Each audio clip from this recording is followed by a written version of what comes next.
We are very happy to meet today Mr. Tinsley Ellis.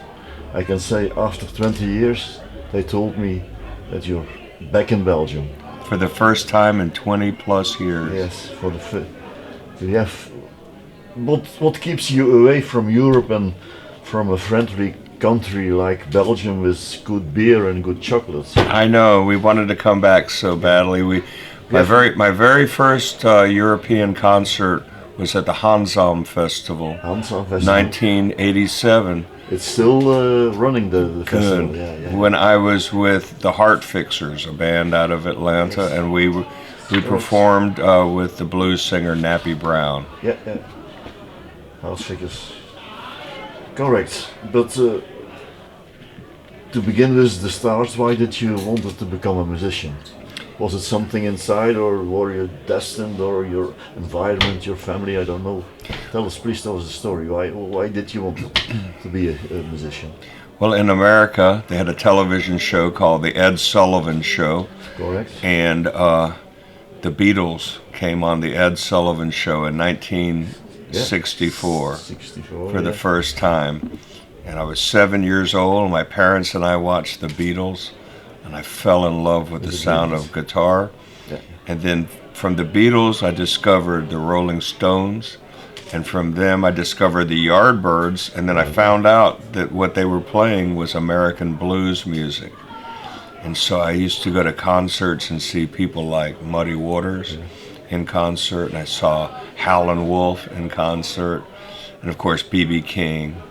And then I became someone who would back up in the backup band of different blues artists like Nappy Brown or Chicago Bob Nelson. Yeah. And then I signed with Alligator Records in 1988. Made my very first album called Georgia Blue. Long story, but I hear a lot of names, a lot of persons that have influenced you. Yes, absolutely. All the Chicago blues guitar players and Little Walter, harmonica player, and Texas musicians too, like T-Bone Walker and especially Freddie King. Yeah, maybe I should quote Mrs. Bruce Iglower. He told he wrote something somewhere that you like guitar-driven blues rock. Yes, and it all started when I first saw the Beatles on TV, and they had the guitarists going, George Harrison and John Lennon. And I loved the sound of the twanging guitar, and then I found out later that they were trying to play like Muddy Waters, Howlin' Wolf, and especially the Rolling Stones were influenced by Chicago blues. Yeah. Sure. You name it the guitar, name a Gibson, a Les Paul, a Fender, or why the guitar? Why not another instrument? Why? It's the way the strings are bent and the chording of it. Mm-hmm. You know, in elementary school, and when I was 8 or 9 years old, played the trombone. And if you play the trombone, people don't say, "Come over to my party, bring your trombone." No. They don't say that, but they'll say, "Come over to my house, bring your guitar." Or bring your harmonica. You bring your harmonica, you can carry that in your pocket. Is that the only instrument that you're playing, or the guitar? No? I play the bass, of course, and harmonica and electric piano on some of my recordings, and singing and songwriting. Yeah, you already mentioned the Heart Fixers. Yes. But before you had also Alley Cats. The Alley Cats was the first band I played in when I left the university. Yeah. More highlights or more bands that we have to remember in your career? Well, when I got with Alligator Records in 1988 is when I started performing under my own name. Mm-hmm. Before that, I was always the youngest guy in a band I was in. You know, they'd be in their 30s, I'd be in my 20s, or they'd be in their 50s, I'd be in my 30s. But then now that I have my own band for so many years, then everyone that plays with me now is younger than me. You mentioned 1988. That was also the year that you brought out your first solo album. Yes, Georgia Blue. Georgia Blue. And Alligator Records. Yes, and that was a very big album for me. And you always stayed with Alligator Records? No, I have been signed to Alligator Records 3 different times. One time I left Alligator Records to sign with a major record label, Universal Records, and then went back to Alligator, and then I left again to have my own record company, Heart Fixer Music, which I still put out albums on Heart Fixer Music, but now my newest album, Winning Hand, is on Alligator, and my new one will be on Alligator. That's very good. Your latest album, Winning Hand, was I think number 17 or something in that range. The 17th album, no? Oh, let's see. Well, there were all those albums I made in the Heart Fixers, and an album I made with Nappy Brown. So maybe 20 now. But under my own name, I think 17. I wrote, like I told you, the review for Roots Time. Yes. I will give you some of my remarks that I. Okay. One thing that I. Will I like your remarks? One thing that I already said back home at Alligator Records. Yes, back home. Back home. Right. About the title, Winning Hand, it suggests something, a kind of satisfaction. Yes. Is that what you want to put out in the title, or what's behind the title? Well, a winning hand, if you go to Las Vegas and gamble, your cards, you have a winning hand in poker, and it means you're going to win. But the winning hand for music is the hands of the guitar. And so there's double meaning there. Yeah. How different was this album when you compare it with other albums that you brought out, that you have released? They're all kind of a mixture of blues and rock and roll. And this one, I think, Winning Hand, has got maybe a little more of the blues in it, with songs like Gamblin' Man and Saving Grace. And my newest album that I'm working on now, my next album, will be along the same lines as that, a mixture of the blues and rock and roll, like we performed here at the festival. It was a good show. Thank you very much. Very good show. You recorded it in Nashville? Yes, in Nashville with co-producer Kevin McKendry. Yes. Why did you choose him? Kevin and I have been making albums together for over 20 years. So he plays the keyboards on my album, and he produces it in his home studio. And Kevin is the producer of Delbert McClinton. And Kevin is the producer of John Hyatt. A lot of people, and he plays in the Brian Setzer Orchestra. On the album there are 9 originals. 9, yes. And then Leon Russell song. And just one cover. Yes, one cover song. Dixie Lullaby. Yes, because we lost Leon Russell. Dedicated, like you say, to singer-songwriter. Yes. Guitarist Leon Russell. Oh, he was so great. What makes him so great? Because a lot of artists, they talk about him.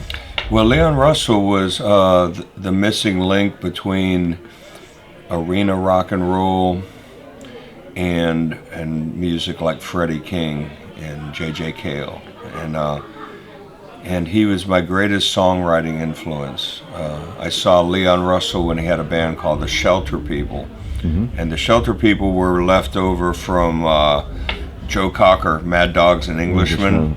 And so he had a lot of the double one also from the 60s. Right, great band.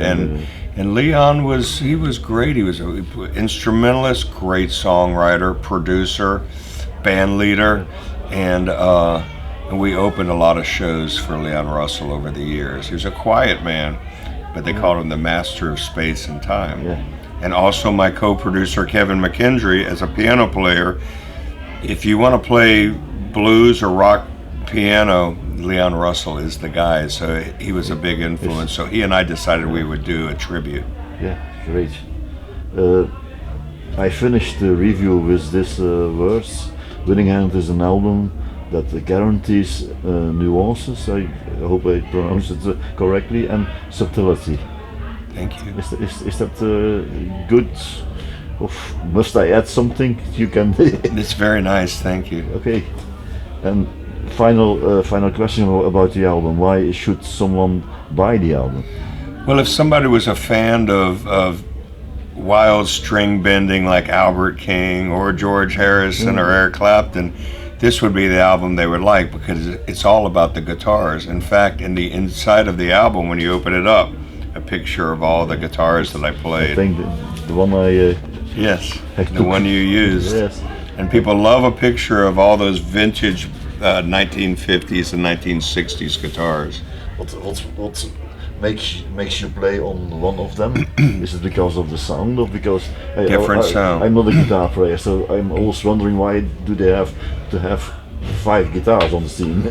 Because if you want to sound like a full sound like B.B. King or Freddie King, you would play the Gibson. You need another guitar. And if you want to have a sound that's kind of like maybe a more percussive or thinner sound like Buddy Guy, you play the Stratocaster. A lot of blues rockers play on the Fender. Oh yes, Stevie Ray Vaughan. Yeah. He was one of the But most they all famous. choose that specific guitar because of the sound. Yes, and it's got the whammy bar on it, and it can be yeah. real slinky sounding and sexy sounding. And then the Gibson is more of a full body, hollow body sound. And then the Les Paul, which is probably one of the guitars that define rock and roll music. So I have to have all of them. Yeah. Great. I have some general questions. I named them to finish. Okay. Other plans for the near future? You're talking about your new album, Yes, I'm making my new album right now. and it's coming out when? It'll come out in 2020 on Alligator Records. Navigator, right? Okay. And then we have, at the end of this year, we have a big tour, 23 city tour in America with Tommy Castro Band. Tommy Castro Band, yeah. Both bands, and at the end of the night, Tommy and I play and jam at the end of the night. More gigs in Europe too? I hope so, I hope so. because I loved last night. We hope so too. I would like to play here and go back to the Netherlands also, and Germany would be nice. Last year we played in Poland. It was very nice. Okay. And then of course England. Go Know back to that my we are mother waiting. country. Know that we are waiting for you. Thank you Please, very much. please come back. Thank you. I'm gonna say something about your age. You're 62 62. too. Do you have still open items on your, what we call the bucket list? Things that you still want to do? Oh yes, I would love to play with every guitarist I've ever loved that is still alive. I've been very fortunate to play on stage with people like Buddy Guy, Otis Rush, Albert Collins, Coco Taylor, and then rock bands too. I played with the Allman Brothers Band, and so there's a lot of people I would still love to play with. Carlos Santana, Eric Clapton, the best. Great. Do you have free time, and what do you do? Do you things beside outside music? No, it's pretty much music. A full life of music, and a big family in Georgia, and I do all sorts of different things. But music is something that I am consumed with at all times. Yeah, that's normal. Yeah.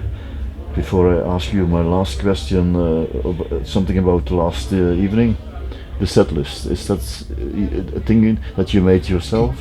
Or how do you make a set list? Is it depending on the country, the festival, or because you are here in Belgium, you don't know which people are. We don't know what to do. So we started off by doing some songs off the new Winning Hand album. And then we did some songs off of the Storm Warning album, which was the biggest selling album on Alligator Records for me in the 1990s. And then I said, okay, let me see what to do next. And because it was kind of a rock and roll crowd, they were dancing, so I did songs that I had recorded years ago, like Double-Eyed Whammy and Highwayman and Pawnbroker. And then for the encore, we did the very first 2 songs I ever played in Europe were in 1987 at the Hanzam Festival. And the very first 2 songs I played were Killin' Floor by Howlin' Wolf and Sugar Ree, which was by Hank Ballard and the Midnighters, and I brought it full circle to do those two songs at the end, which were the first two songs I ever played in Belgium or in Europe. Yeah. And then I have a last question. What did you learn about yourself by being a musician? Oh wow. That's a hard question, but I think the most important thing that I've ever done in music was to learn to have my own sound, and I got that sound by writing most of my own songs. Yeah, own music, yeah.